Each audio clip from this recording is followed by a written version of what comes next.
Offbeat উত্তরবঙ্গের আরও একটি পর্বে আপনাদেরকে স্বাগত জানাই। অফবিট উত্তরবঙ্গ সিরিজের আগের পর্বে দেখেছিলেন আমাদের তাবাকশি ভ্রমণের গল্প। আজ আমরা তাবাকশি থেকে আরও একটি অফবিট গ্রামের উদ্দেশ্যে যাত্রা শুরু করব। তাবাকশি ভ্রমণের পর্বটি যদি আপনারা না দেখে থাকেন তাহলে উপরের আই বাটন এবং নিচের ডেসক্রিপশন বক্সে আমি তার লিঙ্ক দিয়ে রাখলাম। সুকিয়া বাজার থেকে খুব কাছেই অবস্থিত জঙ্গল দিয়ে ঘেরা ছোট্ট একটি পাহাড়ি গ্রাম হলো রংভং। এই গ্রামে কম খরচে কিভাবে আসবেন, কোথায় থাকবেন, একদিনে থাকা খাওয়ার মূল্য কত, এই সমস্ত তথ্য থাকবে আমাদের আজকের এই পর্বে। তবে আমরা সেই দিন তাবাকশি গ্রাম থেকে নেপাল সাইট সিন করে এই গ্রামটিতে পৌঁছেছিলাম। আজ এই পর্বে আপনাদের দেখাবো একটি অফবিট গ্রাম থেকে কিভাবে আমরা একদিনেই নেপাল সাইট সিন করে অন্য আরও একটি অফবিট গ্রামে পৌঁছেছিলাম।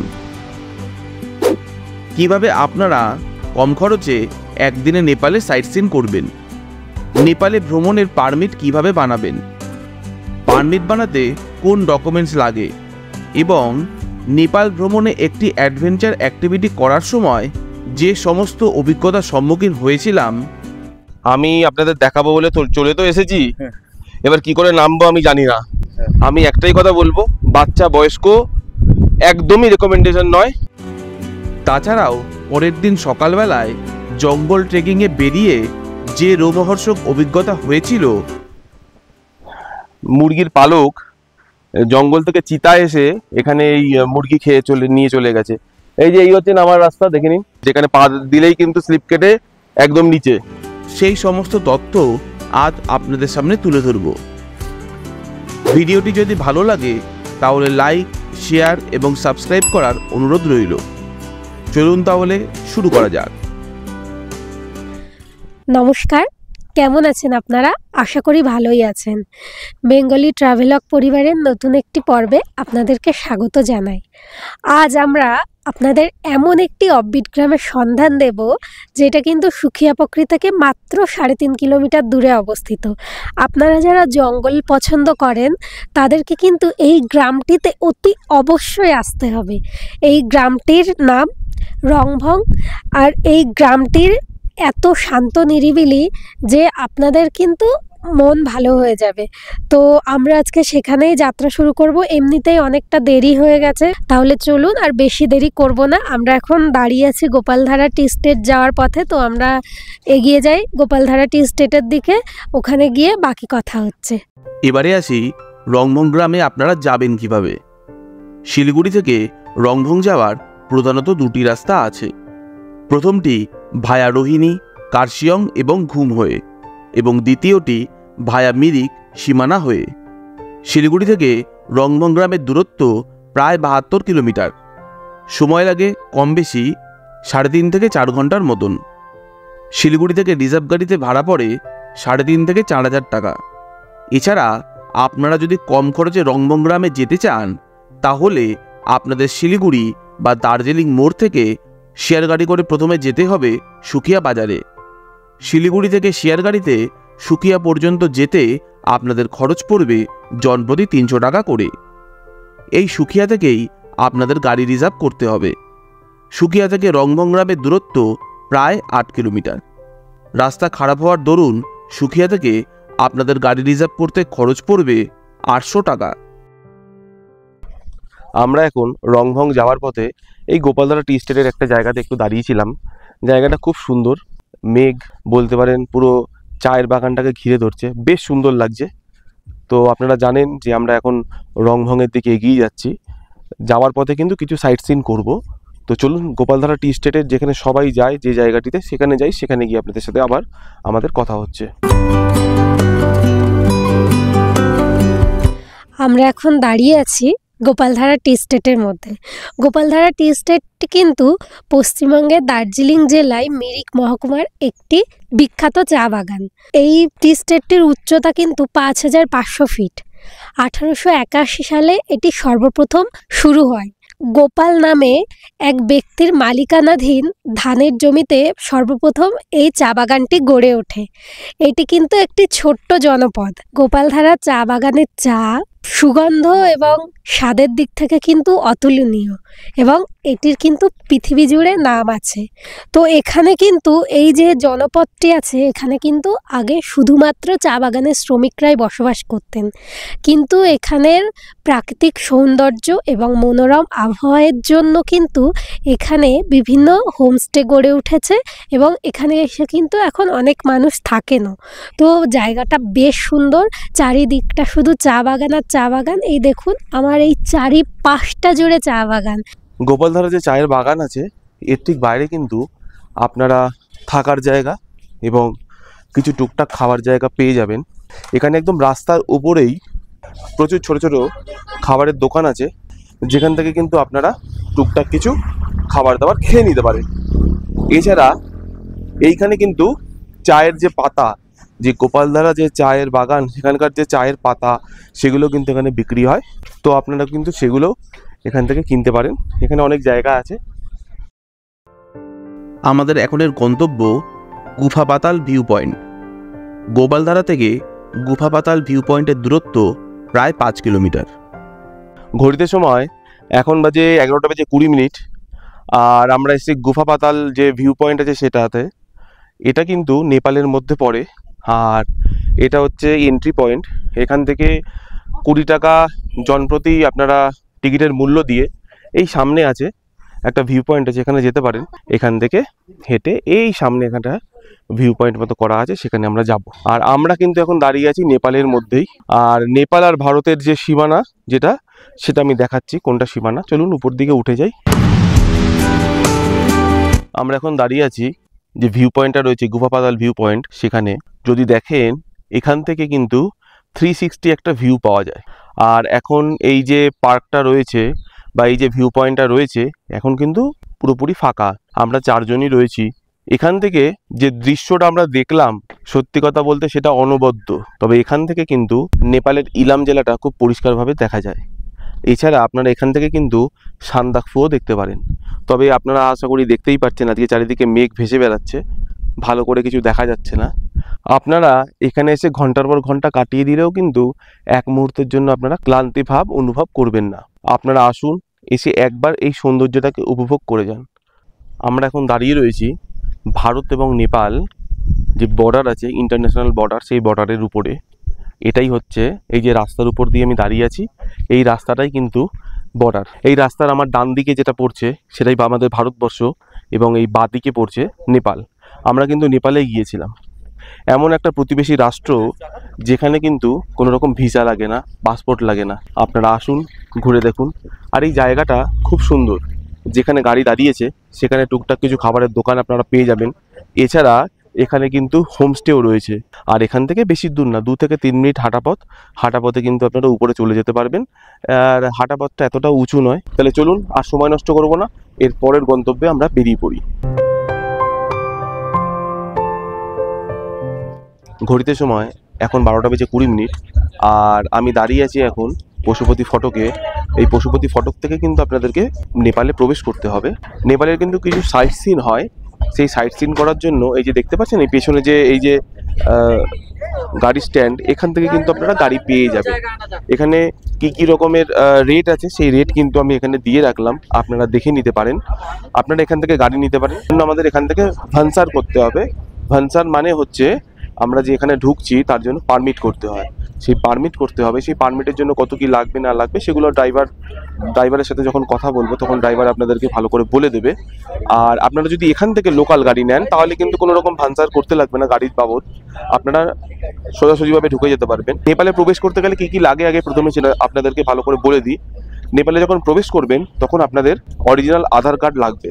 প্রথমে আগে আধার কার্ড আপনার চেক হবে, তারপরে আধার কার্ডের যে নাম্বার তারা নোট ডাউন করে নেবে এবং আপনারা কোথা থেকে এসেছেন এবং এরপরে কোথায় যাচ্ছেন সেই সমস্ত ইনফরমেশন আপনাদেরকে দিতে হবে। আমরা যেহেতু আজকে দিনের দিন ঘুরে আবার ফেরত চলে আসবো, সেই জন্য আমাদেরকে কিন্তু আজকে সন্ধ্যা 6টার মধ্যে কিন্তু এই যে গেটটা আছে পশুপতি ফটক, এখান থেকে কিন্তু ভারতে প্রবেশ করে যেতে হবে। আমরা এখান থেকে গাড়ি নিচ্ছি না, আপনারা যদি আসেন এখান থেকে গাড়ি নিতে পারেন। এখানে একদম স্ট্যান্ডে যে গাড়ির যে প্রাইস, সেই প্রাইসগুলো কিন্তু এখানে লেখা আছে, সেই প্রাইস বাবদ আপনাদের যেতে হবে।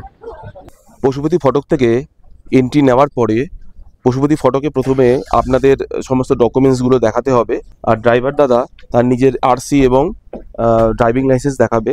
তারপরে পশুপতি ফটক থেকে মোটামুটি ধরে রাখুন 100 মিটার মতো আপনাদেরকে একটু ভেতরে আসতে হবে। ভেতরে আসলে ঠিক তার ডান দিকে দেখবেন একটা ছোট্ট একটা কাউন্টার পড়বে, সেখান থেকে ভানসার বানাতে হবে। ভানসার বানাতে আপনাদের কোনো সমস্যা হবে না। আপনাদের যিনি ড্রাইভার থাকবেন তিনিই যাবেন, তিনি গিয়ে তার ড্রাইভিং লাইসেন্স এবং আরসি দেখালেই ওনারা ভানসার বানিয়ে দেবে। তার জন্য লাগবে 420 টাকা। ঠিক আছে, 420 টাকাটা আপনাকে পেমেন্ট করতে হবে। এই 420 টাকা দিয়ে আবার আপনি নেপালের মধ্যে এন্ট্রি নেবেন। এন্ট্রি নিয়ে কিছু দূর যাওয়ার পরে আবার আপনাকে সেখানে একটা জায়গাতে দাঁড়াতে হবে, সেখানে একটা কিয়ক্স আছে, সেখান থেকে আপনাদেরকে আবার রোড ট্যাক্স যেটা আছে, রোড ট্যাক্সের কত কি মূল্য সেখানে গিয়ে আমি আপনাদেরকে বলছি। আর রোড ট্যাক্সের জন্য কি কি লাগবে না লাগবে সেগুলো আমি বলছি। এগুলোতে আপনাদের কোনো ডকুমেন্টস লাগবে না, আপনাদের একটাই ডকুমেন্টস লাগবে, আধার কার্ড। সেটা আপনাদের যখন এন্ট্রি নেবেন নেপালে সেই সময় একবার দেখাতে হবে। আমরা যেহেতু ইন্ডিয়ান গাড়ি নিয়ে নেপালে যাচ্ছি, সেই জন্যই কিন্তু এই ভানসার বলুন, রোড ট্যাক্স বলুন, এগুলো বানাতে হচ্ছে।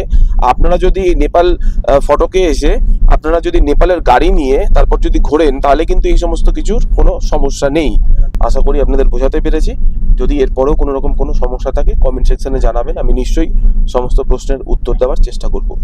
তাহলে আমরা এখন যেখানে দাঁড়িয়ে আছি এই জায়গাটাতে কিন্তু আমাদের যে গাড়িটা এসেছে তার কিন্তু রোড ট্যাক্স করতে হয়েছে।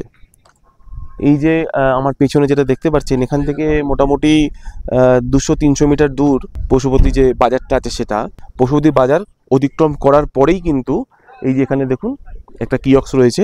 এই কিয়ক্সে কিন্তু আমাদের যে গাড়ি আছে সেই গাড়ির কিন্তু এখন রোড ট্যাক্স করতে হলো। রোড ট্যাক্স বাবদ 350 টাকা লেগেছে। আর রোড ট্যাক্স করার জন্য কোনো কাগজপত্র লাগেনি, যে ভানসার যেটা করা হয়েছে সেটা দেখালেই কিন্তু হয়ে যায়। আরেকটা জিনিস আপনাদেরকে বলে রাখি, অনেকে হয়তো প্রশ্ন করেন যে নেপালে আসলে কি ভারতীয় মুদ্রাতে আপনারা কিছু কেনাকাটি করতে পারেন। আমরা এখনো অবধি যে টাকা পয়সা যেগুলো দিলাম পুরোটাই ইন্ডিয়ান মানি। আমরা এখন দাঁড়িয়ে আছি নেপালের বুদ্ধা স্ট্যাচুর সামনে। এটা কিন্তু নেপালের ইলাম জেলাতে অবস্থিত। এটা পশুপতি মার্কেট থেকে মাত্র 3 কিলোমিটার দূরে অবস্থিত। এবং এই যে বুদ্ধ মূর্তিটা আপনারা দেখছেন, এটার উচ্চতা কিন্তু 75 ফিট।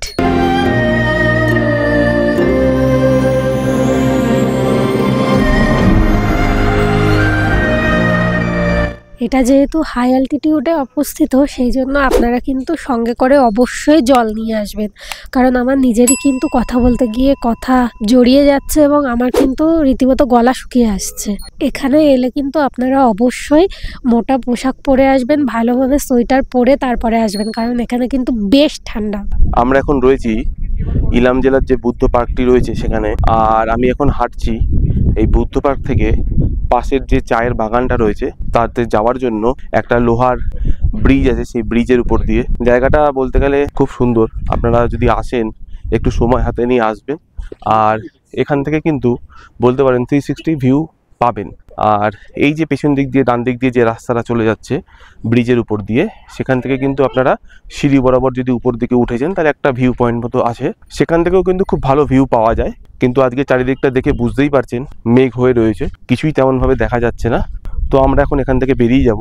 চলুন নিচে যাই, নিচে গিয়ে দেখি নেক্সট আমাদের গন্তব্য কোথায়।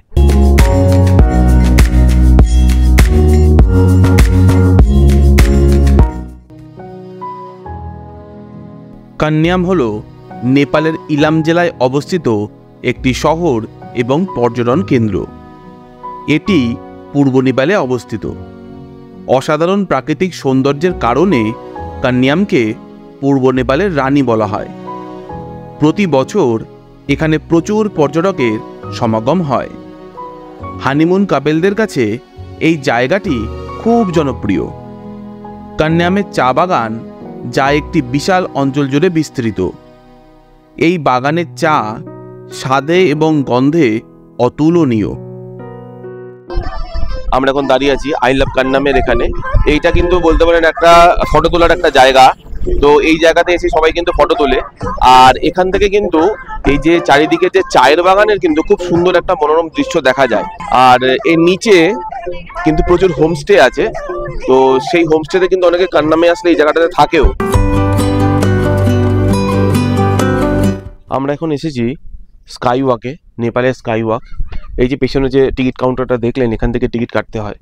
স্কাই ওয়াকে প্রবেশ মূল্য হচ্ছে জনপ্রতি 200 টাকা করে, এটা কিন্তু ভারতীয় মুদ্রায় বলছি। আর উপরে গিয়ে আরও কিছু অ্যাক্টিভিটি আছে, অ্যাক্টিভিটিগুলো আছে, এগুলো কিন্তু এই 200 টাকার মধ্যে ইনক্লুডেড নয়, এগুলো আলাদা করে আপনাদেরকে পেমেন্ট করতে হবে। বেশ কিছু সিঁড়ি ধরে কিন্তু আপনাদের উপরে উঠতে হবে। এখানে যে সিঁড়িগুলো আছে সেগুলো কিন্তু যথেষ্ট খাড়াই। যদি বয়স্করা আসেন, রেলিং আছে, ধরে ধরে উঠতে পারেন, তবে আমি বলবো একটু সাবধানতা অবলম্বন করে ওঠাই ভালো। আমি এখন দাঁড়িয়ে আছি স্কাই ওয়াকের উপরে, চারিদিকটা মেঘ রয়েছে। আমি আপনাদের দেখাবো বলে তো চলে তো এসেছি, এবার কি করে নামবো আমি জানি না। এখন তো মেঘ রয়েছে, তাতে নিচ দিয়ে দেখলেই আমার মানে অবস্থা খারাপ হয়ে যাচ্ছে। যদি পরিষ্কার থাকতো তাহলে আমি এতদূর উঠতেও পারতাম না। আর এই যে আরেকজন দেখুন, ওই উপরে চলে গেছে। আমি একটাই কথা বলবো, বাচ্চা বয়স্ক একদমই রেকমেন্ডেশন নয়, আসবেন না বাচ্চা বয়স্ক নিয়ে। আর আমাদের মতো যারা রয়েছেন তাদের যদি হাইটের কোনো সমস্যা না হয় তাহলেই আসবেন। এই দেখুন, আমি আর আমার বন্ধু আমরা দুজন এই যে ধরে দাঁড়িয়ে আছি, দেখে নিন, ঠিক আছে? সত্যি ভয় লাগছে, ওর মাথা ঘুরাচ্ছে, সত্যিই মাথা ঘুরাচ্ছে। আর সত্যি কথা বলতে আমারও মাথা ঘুরাচ্ছে, কিন্তু আমাকে ভিডিও করতে হবে। এই যে সামনের দিকে যখনই তাকাচ্ছি এখান দিয়ে কিছু দেখা যাচ্ছে না, কিন্তু এটা হয়তো গোপ্রোতে ভালো করে আসছে না, অ্যাকশন ক্যামেরাতে, কিন্তু আমি বুঝতে পারছি এখানে কি রয়েছে। আর মেঘ রয়েছে বলে তাও এইটুকুনি আমি আপনাদের সাথে কথা বলতে পারছি। আর ঠান্ডা মানে তুমুল ঠান্ডা। আরে নামিস না।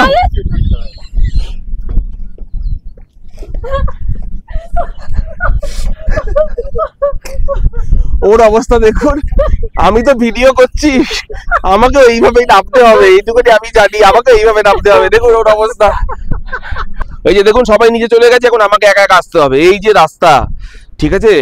ভগবান আজ বাঁচিও আমাকে। আর তার মধ্যে খুব ঠান্ডা হাওয়া দিচ্ছে। যখনই আমি এরকম করছি না, এইদিকে তাকাচ্ছি, বুকের অবস্থা খারাপ হয়ে যাচ্ছে।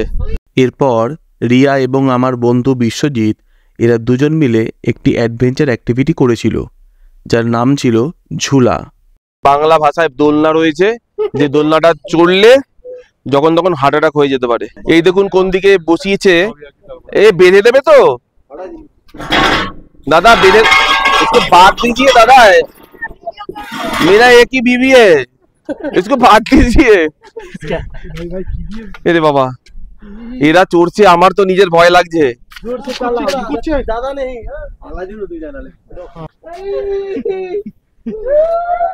আজকে যদি আকাশ ক্লিয়ার থাকতো তাহলে বুঝতে পারতো। এটা আমার অ্যাডভেঞ্চারের ফার্স্ট স্টেপ।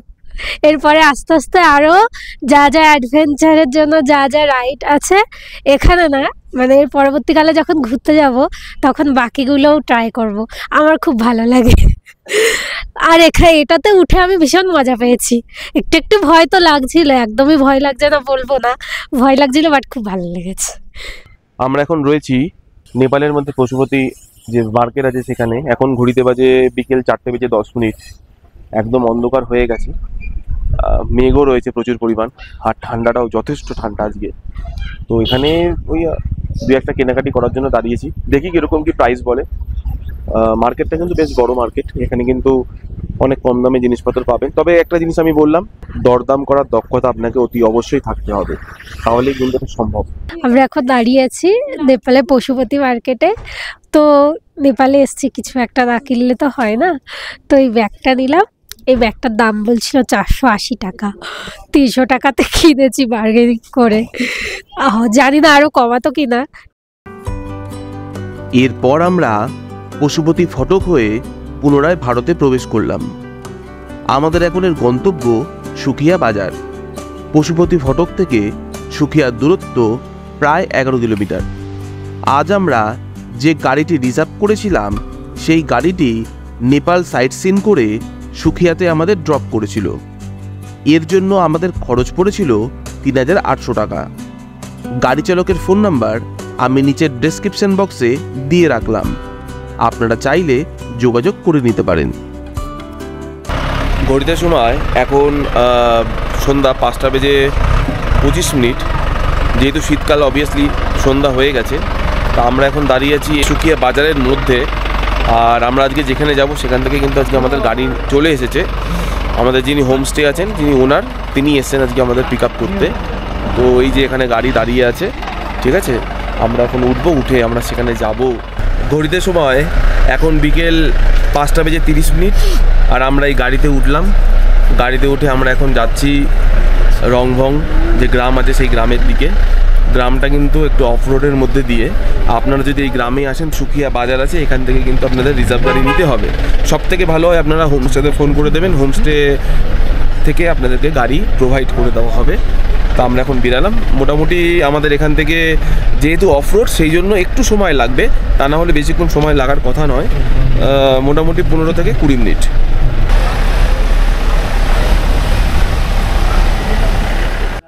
আমরা এখন প্রথম কটেজের মধ্যে ঢুকছি।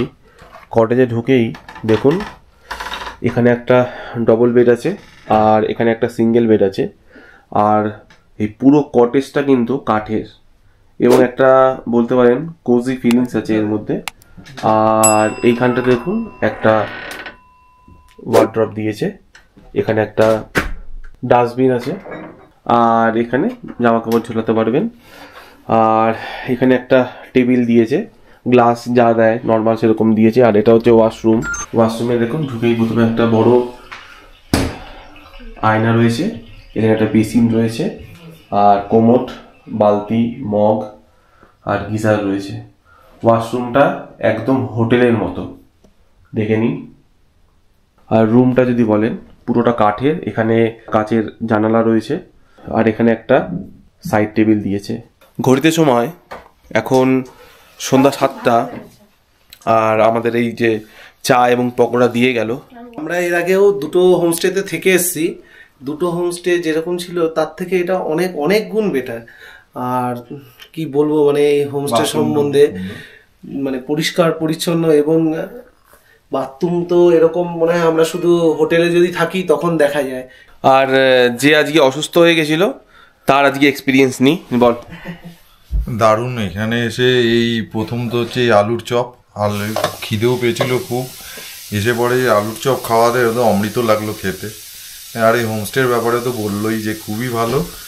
আমার তো প্রচণ্ড ঠান্ডা লাগছে, এই জন্য আমি লেপের ভেতরে ঢুকে গেছি এখনই।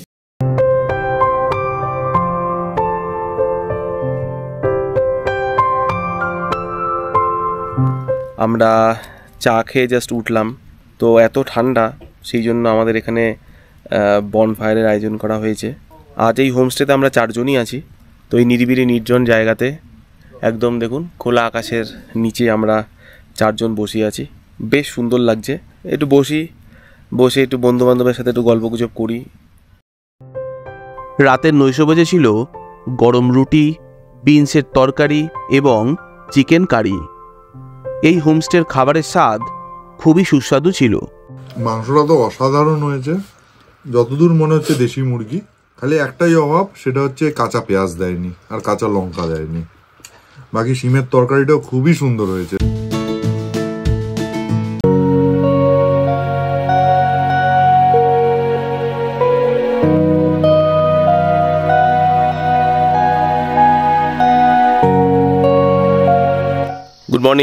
গুড মর্নিং ফ্রম রংভং। এখন বাজে সকাল 7:30। এই ঘুম থেকে উঠলাম, চলুন একটু চা খেয়ে আসি। তো ঠান্ডাটা বেশ আছে, চাটা খেয়ে নিই। খেয়ে তারপরে আপনাদের সাথে আবার কথা হচ্ছে। ওনাদের যে কিচেন আছে সেখানে আমাদেরকে ডেকেছে, চলুন খেয়ে আসি। আমরা এখন দাঁড়িয়ে আছি রংভং হোমস্টে ঠিক সামনে। তো এই হোমস্টে নিয়ে বলতে গেলে হোমস্টেটি কিন্তু ভীষণ সুন্দর, ভীষণই সুন্দর। মানে রুম থেকে শুরু করে, ওয়াশরুম থেকে শুরু করে, ডাইনিং রুম থেকে শুরু করে প্রত্যেকটা কিন্তু খুব সুন্দর। এবং পুরো দেখুন চারপাশটা একদম প্রকৃতির মাঝে এই হোমস্টেটা। এবং এখানে প্রচুর ফুল গাছ রয়েছে, যেটা ওনারা নিজে হাতে যত্ন যত্ন করে লাগিয়েছেন। তবে আজকে একটা জিনিস, যেহেতু আমরা এখানে এসছি, মেঘ প্রচণ্ড, মেঘের জন্য না ভিউগুলো, দূরের ভিউগুলো ঠিকভাবে দেখা যাচ্ছে না। কিন্তু আপনারা যখন আসবেন তখন যদি মেঘ না থাকে তাহলে এইটুকু বলতে পারবো যে আপনারা যে ভিউ দেখতে পাবেন না এখান থেকে, সেটা হচ্ছে মানে জন্মান্তরেও ভুলতে পারবেন না। আর এত সুন্দর চারিদিকে পাইনের গাছ, বিভিন্ন রকমের গাছ। আর সব থেকে আমার যেটা ভালো লেগেছে না, এখানে ফুল গাছ, এখানে যে ওনারা নিজেদের সবজি চাষ করেন সেইগুলো দিয়েই অতিথি আপ্যায়ন করেন। তো এই জিনিসটা আমার কিন্তু ভীষণ ভালো লাগে। তো আমি এখানে দাঁড়িয়ে আছি, এই দূর থেকে প্রকৃতিটা দেখতে পাচ্ছি, এত ভালো লাগছে, চারিদিকে সবুজ আর সবুজ, আর ফুলের বাগানে ভরে রয়েছে। তো আপনারা যদি এখানে আসেন না, আপনাদের কিন্তু মন ভরে যাবে। একদম যারা শান্ত নিরিবিলি পরিবেশ পছন্দ করেন, আবারও বলছি, যারা শান্ত নিরিবিলি পরিবেশ পছন্দ করেন, যারা এই শান্ত নিরিবিলি পরিবেশে 1 থেকে 2 দিন কাটাতে চান, তাদের জন্য কিন্তু এটা একদম পারফেক্ট ডেস্টিনেশন। এবং চারিদিকে শুধু পাখির ডাক আর ঝিঝি পোকার ডাক ছাড়া কিচ্ছু শোনা যাচ্ছে না। আমার ভীষণ ভালো লেগেছে, ভীষণ মানে ভীষণই ভালো লেগেছে। তো আসুন আপনারাও। সময় এখন সকাল 9:30, আর আমরা এখন ব্রেকফাস্ট করতে বসেছি। আজ কিন্তু আমরা ব্রেকফাস্ট করতে বাইরে খোলা আকাশের নিচেই বসেছি। সকালবেলাতে ব্রেকফাস্টে দিয়েছে রুটি, স্কোয়াশের একটা সবজি দিয়েছে, আর ডিমের অমলেট। আমরা প্রতিদিন রুটিই চাই সকালবেলাতে, রুটিটাই আমাদের ভালো লাগে। তো একদম সিম্পল খাবার, ভালো খাবার। খাবারের টেস্ট কীরকম একবার জেনে নিই। এত ভালো টেস্ট হয়েছে, মানে হয়তো ওনারা কোনো মশলাও দেননি, কিন্তু টেস্ট কিন্তু খুব সুন্দর। আপনারা তো দেখলেন আমরা বাইরে বসে ব্রেকফাস্ট করলাম, কিন্তু ওনাদের কিন্তু একটা লাঞ্চ বা ব্রেকফাস্ট করার একটা জায়গা আছে। এটা হচ্ছে সেটা, খুব সুন্দর জায়গা, আপনারা এখানে বসেও করতে পারেন। এছাড়া আপনারা চাইলে রুমেও নিয়ে যেতে পারেন। কটেজ থেকে বেরালে সামনে যে দৃশ্যটা আপনারা দেখতে পাবেন সেটা কিন্তু অনবদ্য। তবে যেহেতু আজকে মেঘ রয়েছে আপনারা জানেন, সেই জন্য কিন্তু পুরোপুরি ক্লিয়ার নয়। এছাড়া আপনারা কিন্তু এখান থেকে নিচের যে চায়ের বাগান আছে, সেই চায়ের বাগানেরও কিন্তু খুব সুন্দর এখান থেকে দৃশ্য পাবেন। আর এই যে আমার পেছনে কটেজ রয়েছে, 2টো কটেজ ওনাদের, 2টো কটেজে আপনারা 3 জন 6 জন থাকতে পারবেন। এখানে কি কি অ্যাক্টিভিটি আছে, এই যে গ্রামটা আছে, এই গ্রামটা কিন্তু খুব শান্ত নিরিবিলি, আপনারা পায়ে হেঁটেই ঘুরতে পারেন। তবে গ্রামটা কিন্তু প্রায় 2 কিলোমিটার বিস্তৃত, সেই জন্য আপনাদের এই গ্রামটা ঘুরতে কিন্তু একটু সময় লাগবে। যেহেতু চারিপাশটা ফরেস্ট এরিয়া, সেই জন্য আমি বলবো আপনারা যদি এইখানে আসেন তাহলে ঘোরার সময় যিনি ওনার আছেন এই হোমস্টের, তাকে সঙ্গে করে নিয়ে নেবেন। ঠান্ডাটা যদি বলেন, গতকাল রাত্রে মোটামুটি এখানে টেম্পারেচার হয়েছে 6 ডিগ্রি মতো। আপনারা যদি আমাদের এই ভিডিও দেখে জানুয়ারি নাগাদ আসেন, জানুয়ারির শেষের দিকে কিন্তু এখানে খুব বেশি ঠান্ডা পড়ে। সেই সময় যে শিশির বিন্দু যেগুলো পড়ে, সেগুলো রাত্রে এতটা টেম্পারেচার নেমে যায়, তার জন্য কিন্তু সেই শিশির বিন্দুগুলো বরফে রূপান্তরিত হয়। তো এতটা ঠান্ডা পড়ে এই জায়গাটাতে। তবে এখানে কিন্তু বরফ পড়ে না। এনাদের একটা ছোট একটা নার্সারি আছে, আপনারা ওখানে গিয়েও ঘুরে আসতে পারেন। বিভিন্ন প্রজাতির ওখানে আপনারা গাছ দেখতে পাবেন। এই যে সামনের যে রাস্তাটা দেখতে পাচ্ছেন না, এই রাস্তা দিয়ে কিন্তু বলতে পারেন যে আমি সকালবেলা থেকে একজনকেও দেখিনি, এতটা নিরিবিলি নিস্তব্ধ জায়গা। আপনারা যারা পাখির ফটো তুলতে পছন্দ করেন তারা কিন্তু এই জায়গাটাতে আসতে পারেন। ঘড়িতে সময় এখন সকাল 11:10, আর আমরা এখন বেরালাম একটু জঙ্গল ট্রেকিং করব। এই সামনে একটা ওয়াটারফলস আছে যেটা আপনাদের বলেছিলাম, তো সেইখানে যাব। চলুন তাহলে সেখানে যাই। রাস্তাটা কীরকম, আপনারা যেতে পারবেন কিনা, সমস্ত কিছু আপনাদের সামনে তুলে ধরবো। আর এখান থেকে কতটা সময় লাগে সেটাও আপনাদের সামনে তুলে ধরবো। তাহলে চলুন, আর দেরি করবো না, এগিয়ে যাওয়া যাক।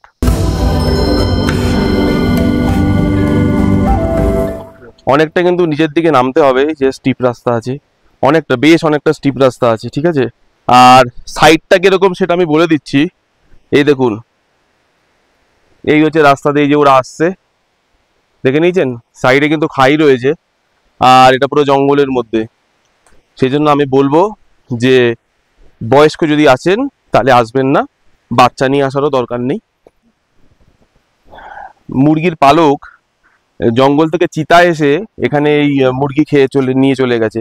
মানে এই গ্রামে মুরগি কুকুর যদি থাকে, রাত্রিবেলাতে সে চিতা নিয়ে চলে যায়। এই দেখুন রাস্তা, আর সবচেয়ে বড় ব্যাপার হচ্ছে এই যে খাই। আমি জানি না আপনারা কতটা বুঝতে পারছেন, ওই যে সুজয় আসছে। তো এই রাস্তাটা কিন্তু যথেষ্ট স্টিপ আছে, উঠতেও সময় লাগবে এবং নামতে তো সময় লাগবেই। হ্যাঁ, আর একটু ভালো আপনারা কিন্তু একটু ভালো জুতো পরে আসবেন, এখানে একটু ভালো জুতো পরে আসবেন। এই দেখুন নামার রাস্তা, এখানে নেমে গেছি, ওই যে ওখানে ঝর্ণার আওয়াজ পাওয়া যাচ্ছে। চলুন আমরা আস্তে আস্তে এগিয়ে যাই। এখানে পা দিলেই কিন্তু স্লিপ কেটে একদম নিচে, আর এই কর্নারে পা দেওয়াটাও খুব রিস্কি, কারণ যেহেতু ওই জায়গাটা ভেঙে যেতে পারে। জঙ্গলের মধ্যে আমরা 4 জন আর দাদা আছে, এইভাবে নামতে হচ্ছে। আর এই দেখুন নেমে গেছে ও, আর আমি এখান থেকে নামছি। এখানে এইভাবে পা দিতে হবে। একটা জিনিস আমি বলে রাখছি, জাস্ট এ মিনিট, দেখানোর জন্য, সবসময় এইভাবে পা দেবেন, সোজা কখনো এইভাবে পা দেবেন না। তাহলে কি হবে বলুন তো, তাহলে আপনারা গ্রিপ পাবেন। আমরা 3 জন একসাথে রয়েছি, মানে আমরা 3 বন্ধু। আর আমার বউ, সত্যি কথা বলতে ওর অ্যাক্রোফোবিয়া নেই যেটা আমার রয়েছে, ও সেই জন্য ও তাড়াতাড়ি করে নেমে গেল। আর এই হচ্ছে সেই ঝর্ণা যেটা দেখতে আমরা এসেছি। আর যেহেতু এখানে জল যাচ্ছে, তো সেই জন্য কি হয় জানেন, এখানে খুব স্লিপ কাটে। তো আমি সবসময় বলবো একটু সাবধানে আসবেন। আর সবসময় দেখুন এইভাবে আমি গ্রিপ করে নিচ্ছি, যতটা সম্ভব ধরে নেওয়া যায় ততটা ধরে নিচ্ছি। আমি নেমে গেছি। আমি কোথায় দাঁড়িয়ে আছি আগে সেইটা আপনাদেরকে দেখাই।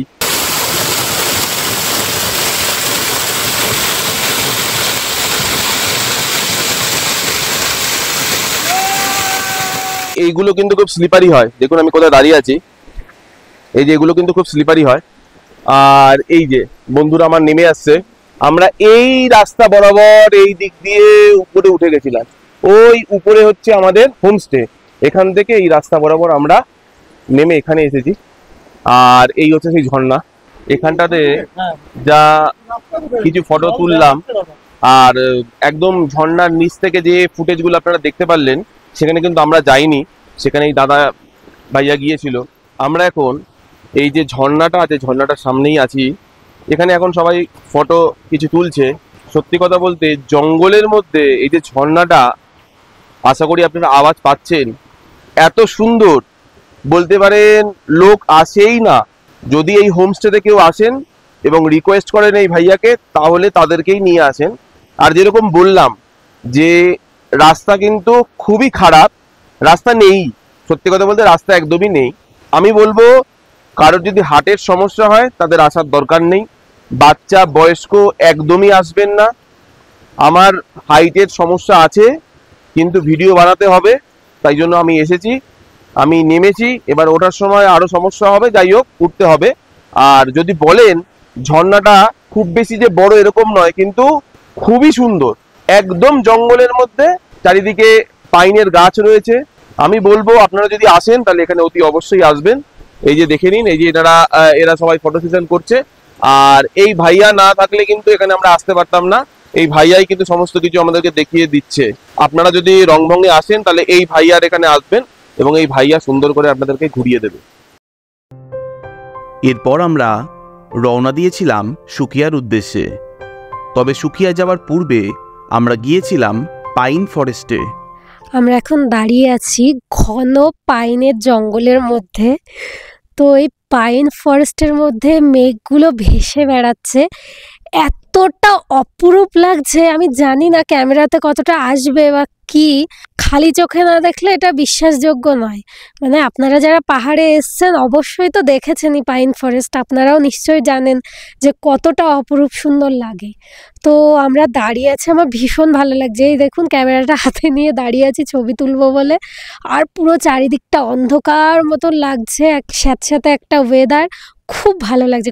আপনারা যদি এই বহু হোমস্টেতে থাকেন তাহলে কিন্তু এই ভাইয়াকে বলে, এই ভাইয়া কিন্তু আপনাদেরকে এই পাইন ফরেস্টে ঘোরাতে নিয়ে আসবে। বেশি দূর নয়, হোমস্টে থেকে এই পাইন ফরেস্টের দূরত্ব 2 কিলোমিটার মতো হবে। একদম ঘন জঙ্গল। যদি আপনারা এই রাস্তা বরাবর চলে যান, এই রাস্তাটা চলে যাচ্ছে সীমানা ভিউ পয়েন্টের দিকে। আর যদি আপনারা এই রাস্তা বরাবর চলে যান, এই রাস্তা বরাবর এখান থেকে দুটো রাস্তা আলাদা হয়ে যাচ্ছে। যদি আপনারা ডান দিকে চলে যান তাহলে চলে যাবেন রংভং গ্রামে, যেখানে আমরা ছিলাম। আর যদি বাদিকে চলে যান, বাদিকে মোটামুটি 5 কিলোমিটার যদি আপনারা এগিয়ে যান, তাহলে আপনারা সুখিয়া বাজারে পৌঁছে যেতে পারবেন। এই রাস্তাতে গাড়ি যাতায়াত হয় না বললেই চলে। আর এই রাস্তাতেই কিন্তু যে ভাইয়া আছে তিনি কিন্তু 2 থেকে 3 বার লেপার্ড দেখেছিলেন। তবে এইখানটাতে যেহেতু পাইন ফরেস্ট, যা বললেন পাইন ফরেস্টে যেহেতু ক্লিয়ার থাকে, মানে কোনো ঘাস থাকে না, সেই জন্য পাইন ফরেস্টে লেপার্ড থাকার সম্ভাবনা অনেক কম। এছাড়া অন্যান্য পশু থাকার সম্ভাবনাও অনেক কম। তাও যেহেতু জঙ্গল, তো একটা তো রিস্ক থাকেই। আপনারা যদি আসেন তাহলে এই ভাইয়ার সাথে আসবেন, আশা করি কোনো সমস্যা হবে না। আমরা দেখুন সবাই এই জঙ্গলের মধ্যে নেমেই ভিডিও করছি, ফটো তুলছি। আসুন, ভালো লাগবে, যথেষ্ট ভালো লাগবে। আর যেহেতু মেঘ হয়ে রয়েছে না এই জায়গাটা, অসম্ভব সুন্দর লাগছে, মানে ভাষায় প্রকাশ করার মতো নয়, এতটাই সুন্দর লাগছে। রংভং গ্রামের বহু হোমস্টেতে থাকা এবং খাওয়া নিয়ে জনপ্রতি আমাদের খরচ পড়েছিল 1500 টাকা। এই হোমস্টের বুকিং ডিটেলস আমি স্ক্রিনে দিয়ে রাখলাম। আমরা সেই দিন সুখিয়া থেকে আরও একটি অফবিট গ্রামের উদ্দেশ্যে রওনা দিয়েছিলাম। সেই পর্বটি নিয়ে ফিরছি খুব তাড়াতাড়ি। আমাদের এই ভিডিওটি যদি আপনাদের ভালো লাগে তবে সাবস্ক্রাইব করে আমাদের ছোট্ট চ্যানেলের পাশে থাকার অনুরোধ রইল। ভালো থাকবেন, সুস্থ থাকবেন এবং ঘোরার মধ্যে থাকবেন।